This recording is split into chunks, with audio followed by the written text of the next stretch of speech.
दोस्तों, अमेरिका के नए फैसले ने एक बार फिर से पूरी दुनिया को चिंता में डाल दिया है। इस फैसले के बाद लग रहा है कि युद्ध इतनी जल्दी खत्म नहीं होने वाला है। डोनाल्ड ट्रंप पाकिस्तान, मिस्र, तुर्की और सऊदी अरब के जरिए ईरान से बातचीत का रास्ता निकालने का ढोंग कर रहे हैं।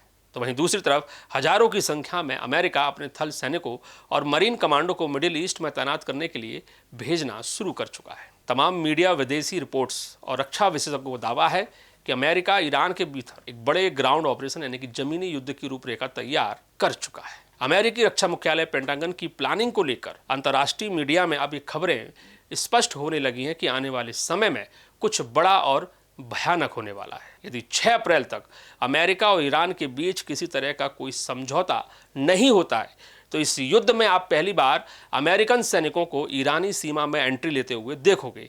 यानी कि वियतनाम, इराक और अफगानिस्तान के बाद अब ईरान को अमेरिका के इरादों की जानकारी है। इसलिए ईरान कड़े शब्दों में अमेरिका को उसकी इस प्लानिंग के लिए खबरदार भी कर रहा है। सबसे अधिक चर्चा तो तेहरान टाइम्स की उस फ्रंट पेज खबर की है जिसमें साफ तौर पर अखबार ने लिखा है कि नरक में आपका स्वागत है।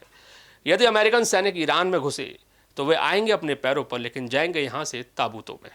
तो आप समझ सकते हैं ईरान किस स्तर पर अमेरिका की हर प्लानिंग का सामना करने को तैयार दिख रहा है।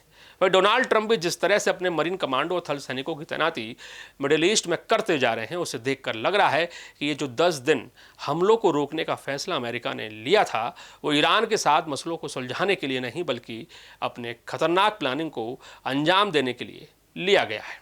आखिर अमेरिका की जो नई प्लानिंग चर्चा में आई है उसके 4 प्रमुख बिंदु हैं। उन बिंदुओं पर भी नजर डाल लेते हैं। पहला बिंदु, खर्ग द्वीप पर कब्जा करना। ईरान का सबसे बड़ा तेल निर्यात केंद्र है।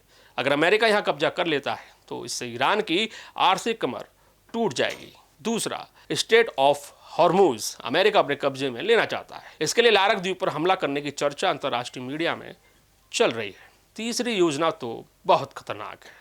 अमेरिका ईरान के अंदर घुसकर उसके संवर्धित यूरेनियम को अपने कब्जे में लेना चाहता है। बहुत खतरनाक योजना है। चौथी योजना है ईरान के तेल टैंकरों को बीच समुद्र में ही रोक दिया जाए। और ऐसा नहीं है कि ये योजनाएं सिर्फ कागजों में है।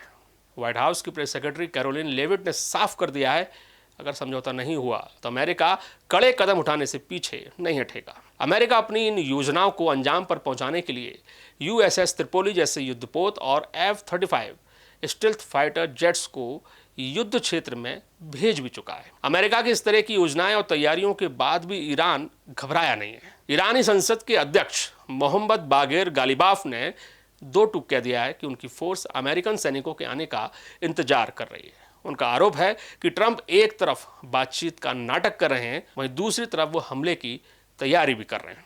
विशेषज्ञों का मानना है कि जब तक अमेरिका अपनी जमीनी हमले की जिद नहीं छोड़ता और ईरान अपने परमाणु कार्यक्रम पर पीछे नहीं हटता है, तब तक पाकिस्तान जैसी जगह पर होने वाली बातचीत सिर्फ टाइम पास साबित हो सकती है। कूटनीतिक गलियारों में चर्चा है कि अगर 6 अप्रैल तक कोई ठोस समझौता नहीं हुआ तो फिर बड़ी जंग होना तय है।